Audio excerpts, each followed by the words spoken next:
sida weyn u isticmaala baraha bulshada ayaa ku guuleystay arday haysatay dhibaato gaadiid la'aan deegaano ka fog goobaha waxbarashada in uu u helo 2 bas oo geeya dugsiyadooda. runtii arintan aniga markaan bilaabay ama aan arkay uguma taragelin ama arin markaas marka hore aan u soo baxay meesan ahayn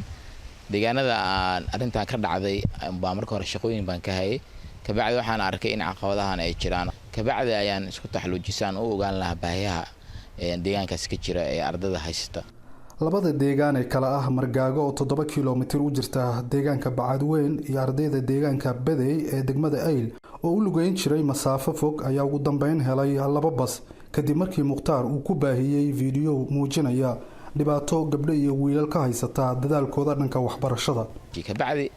waxaan go'aansaday in aan baahiyaha soo bandhigo ardada aan bulshada la wadaago sidii ay wax loogu qaban lahaa. dad badan ayaa ka falceliyay markii ay daawadeen waxaana taasi ay saashay in asxaab badan ay ku soo wargeliyaan inay gacan ka geysanayaan sidii ardaydaasi gacan loo siin lahaa. arday badan ayaa ka tagay goobaha waxbarashada deegaanadaasi iyagoo dhibsanaya masaafada dheer ee uu jiro dugsigooda balse aad ay u farxeen markii ay arkeen in baahidaasi laga daboolay. aad iyo aad baan uga murugo qabnay socodka aan mudada taagta dheer oo halkan ka soconayno ilaa iyo halkan marka aad iyo aad baan ugu faraxsanahay inay Ilaahay subhanahu wa ta'ala noo suurtagelay inaan helno bas aan kaga maarano lugtii tirada badnayd. marka hore dareenkii uu ahaa iskoolka inaan iska deeyno gabi ahaan sagaarno sababta ama meesha ugu fogaatay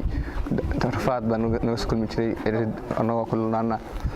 qof kasta dareenkiisa markaa fiirsinay asagoo qof kasta lagu arkas. Muqtaar Suudaani ayaa u sheegay VOA in gaadiidkan uu u helay bulshadaasi ka fog goobaha waxbarashada ay sahashay in ardayda ay ku niyad samaadaan inay sii wataan waxbarashadooda. waxyaabaha ay ka badashay marka ay heleen gaadiidka iskoolka geeya waxaa ka mid ah horta in waxbarashada xilliga loogu tiragalay ay iskoolka yimaadaan daalkii faraha badnaa meesha uu ka baxay waxaa kaloo meesha ka baxay ayagoo aanan quraacan ama mataqaanaa aanan waxba soo cunin bay iskoolka imaan jireen waxaa kaloo meesha ka baxay xanuuno fara badan oo wadada kala kulmi jireen ha ahaadaan caqabado kale ayagana sidoo kale wadada waxaa kaloo meesha ka baxay waaga hore sida maamulada iskoolada ay sheegeen isku imtixaanaadka oo kale isku dhibca ma aysan ahaan jirin ardada deegaankaas joogtay kuwa soo lugeeya sidoo kale imtixaankooda wax buu ka bedelay waxa kale oo uu ka bedelay ugu muhiimsan aan aragno waxa kamid ah tiradii waxbarashada marka hore imaanaysa tira ka badan baa timid kuwa badan oo guryaha fadhiyina dib bay waxbarashada ugu soo laabteen. Nuux Muuse Birjaab VOA